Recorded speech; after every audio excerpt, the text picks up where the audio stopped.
thank you. South Florida. Fuck!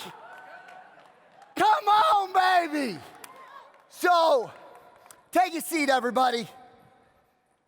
I love each and every single one of you out there. And I mean that from the bottom of my heart.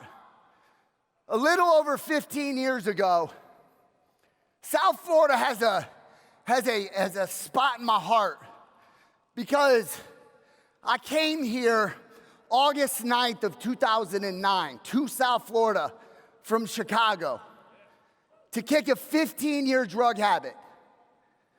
Crack cocaine was what brought me to my knees. At 28 years old, I showed up in South Florida with $8 to my name. I was 135 pounds. I was hopeless, helpless, and I had no fucking clue where my life was going. I had burnt every bridge on planet Earth. But God didn't give up on me yet.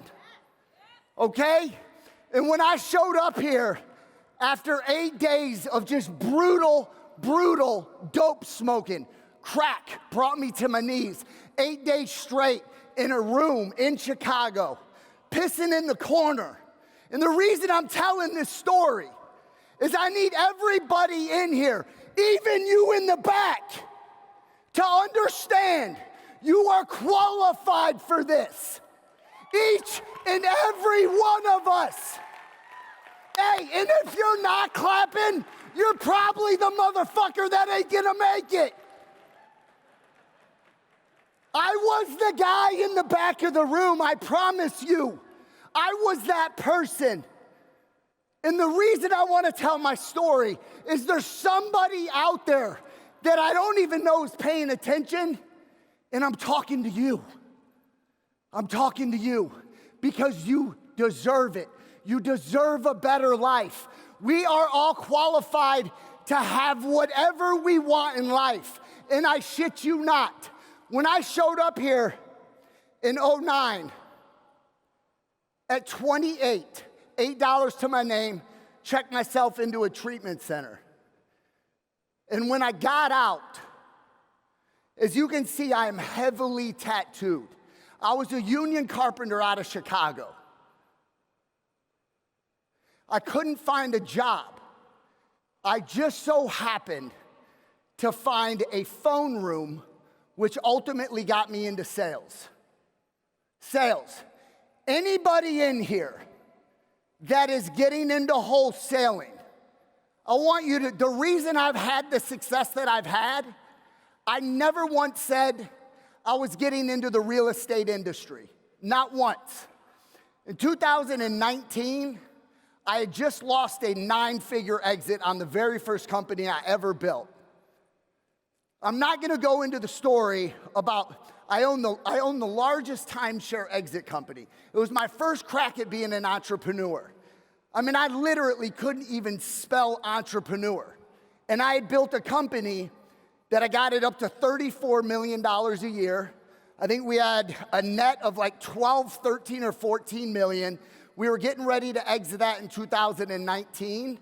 And I ended up losing everything to a lawsuit, everything in 2019. 2021, in 2021, we ended up going through like a 2.5-year lawsuit with two of the biggest timeshare developers in the world. 2021, April, is when I found the wholesaling real estate space. And when I had found this industry, I never once, just to reiterate, said I was gonna be getting into the real estate space. I looked at this model as a marketing play, a sales play, and a systems and processes. Just so everybody in here understands that. And wholesaling is like the entry level to real estate. But I never once said, I'm getting into real estate. I built from the day I stepped in to the industry, I said I was gonna build, scale, and stabilize, and then sell the first wholesaling company, because everybody was telling me you couldn't do this. Like, it's not a sellable model. You cannot do it. And I'm like, bullshit, you can't. Like, if you don't treat it as a side hustle and you treat it as a true business, you can 100% build this to sell it. Just so everybody in here knows, because I did it 60 days ago. In 36 months, I did $8.6 million in gross assignment fees. I netted 50% or more every single year on that. And then when I exited the company, I exited for 4.5. You add all of those numbers up, and that's $9 million in 36 months. And my man.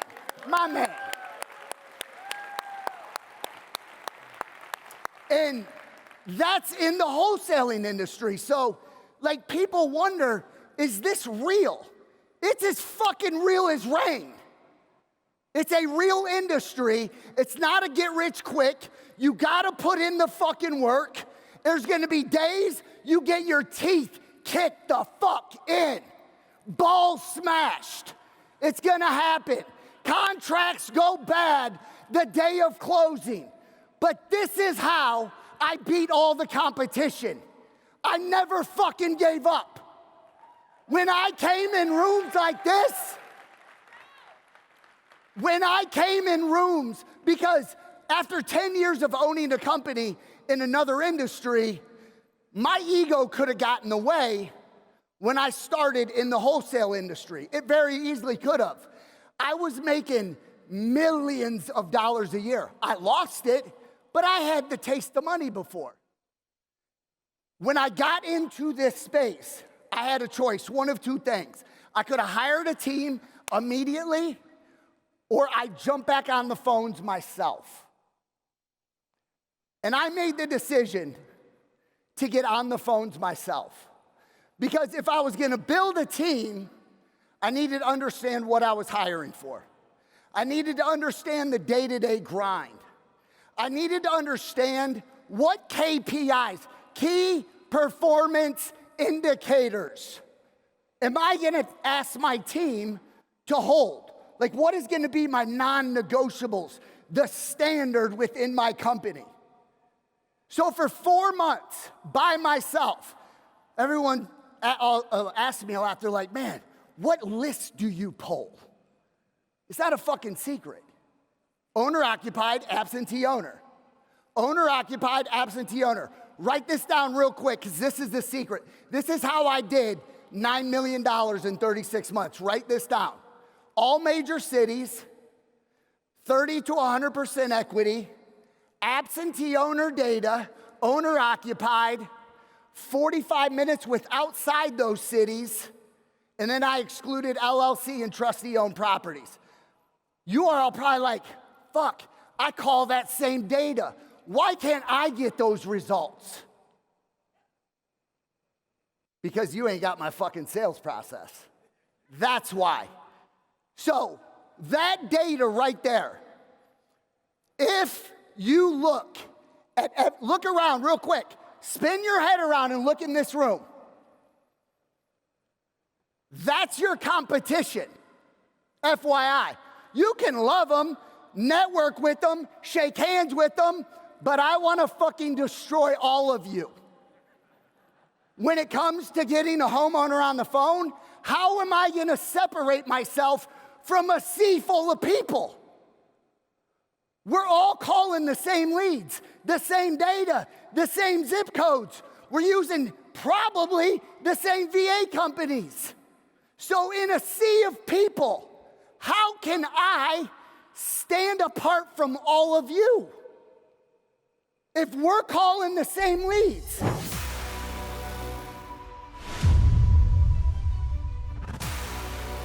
The wildest dream you have, those can become a reality with this business. There's so many people that are making outlandish money. And I am really, really looking forward to joining you, all the other incredible Clever investors at this year's Clever Summit.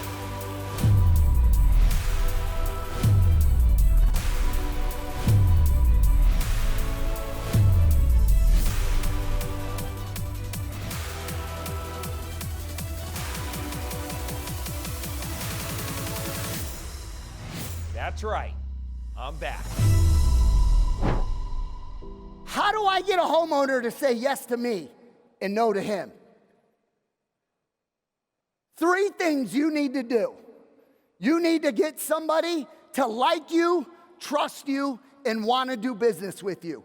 I built this company 100% virtual. As you can see, again, heavily tattooed, literally neck down. I mean, I'm like really tattooed all over. Like really. So, with that being said, when I walk into I didn't want to walk into somebody's house. I still have that insecurity when I see somebody and they're like, fuck, dude, I wonder what this guy's been through. So I want to do everything over the phone. So how do I separate myself from me and this guy right here? I'm going to go over a 5-step sales process. And listen, I don't have much time, but I want to give as much value as I possibly can here. I'm going to be here all weekend. Dude, I will be out in the lobbies. I'll be sitting in here with you. However I can serve this community, I told Cody, I'm blessed to be on this stage.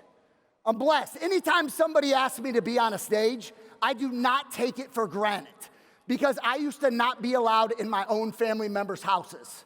So when I get asked to be on a stage like this, I want to give you everything that I possibly can. A 5-step sales process, write this down. Number 1, intro. Hurry up and get your pen out. And if you are not fucking writing this down and you want to be a wholesaler, pack your shit up and go home. Number 1, intro. Number 2, fact find. Number 3, pitch. Number 4, offer. Number 5, close. Those 5 steps right there. Number 1, what do you want to do?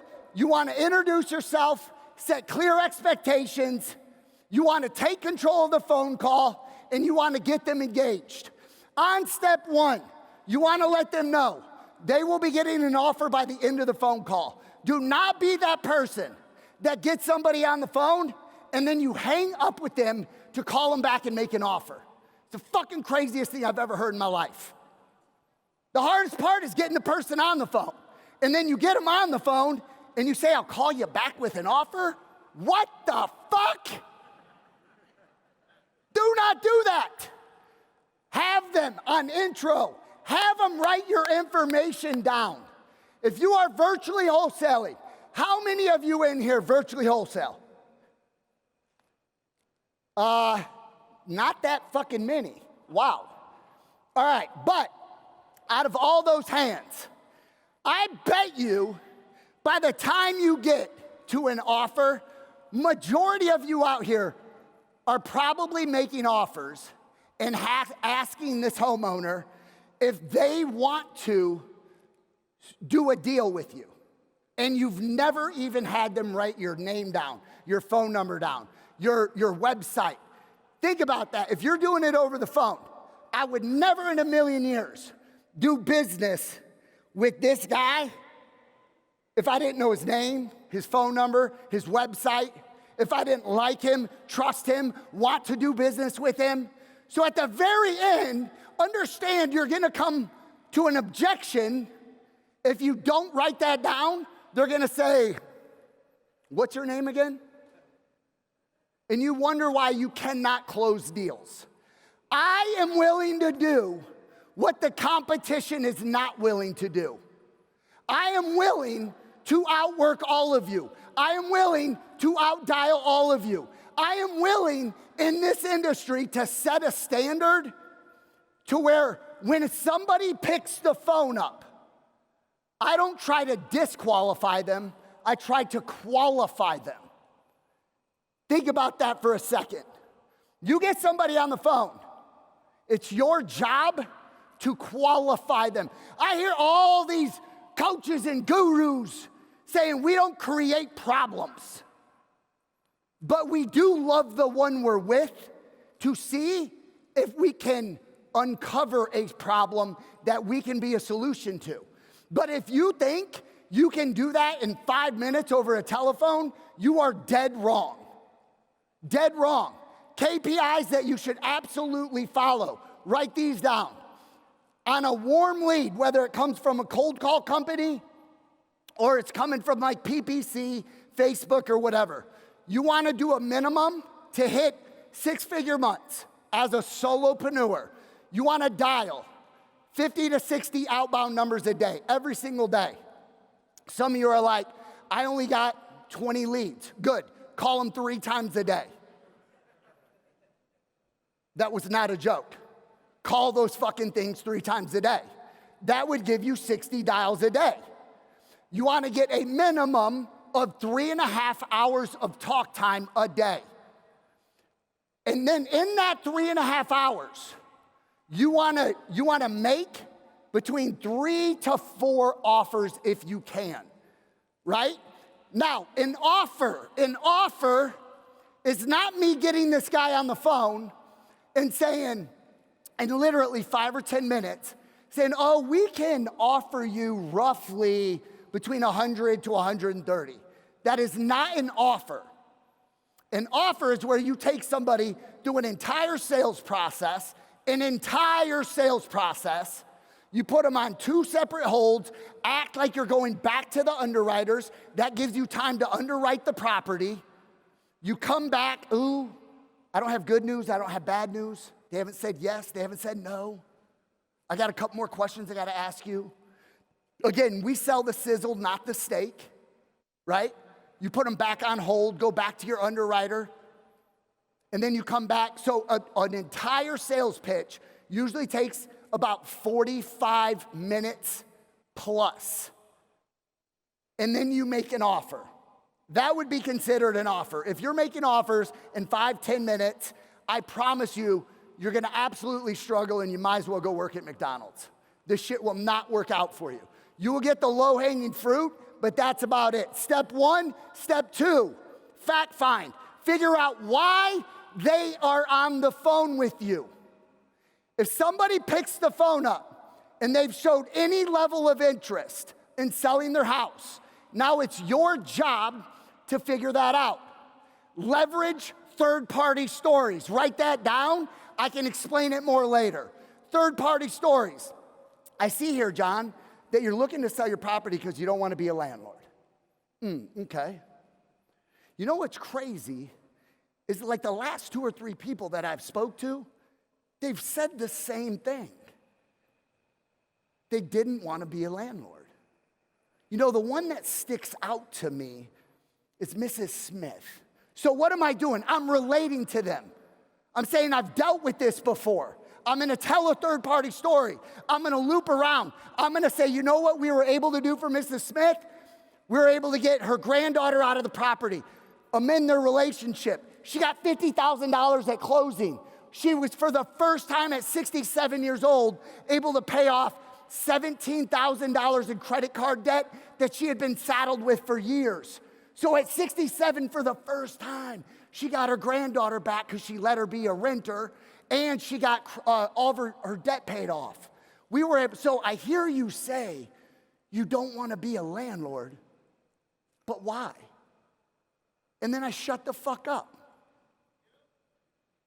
When you ask a question, shut up. You know what is at the end of a question? A question mark. That means fucking stop. Allow the other person to talk. You will talk yourself out of a deal. I have 1 minute and 45 seconds left. So, step 3. Step 3 is the pitch. That's where you talk about the house. Go outside, come inside. Step 4 is where you make an offer. And again, I will be in the crowd, go over all this with you. And then step 5 is where you do the close. My whole point of truly wanting to get on this stage, there's somebody out there. Not all of you are gonna make it. Trust me. Some of you came here to fucking party. Some of you came here to get the Miami night scene. But someone came here to change their fucking life. And it's me. Hey, I am still that person. I have learned everything in my entrepreneur journey in rooms like this. Kicked out of high school, kicked out of the military, kicked out of every fucking family member's house. I have done everything. I have fucked people over. I have been fucked over. I was addicted to drugs, addicted to alcohol. My dad beat the shit out of me.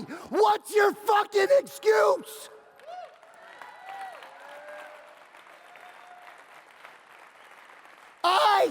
I could play the victim. I could be the victim. I used to be the one my family counted out. They all fucking count on me today. And you can be that person.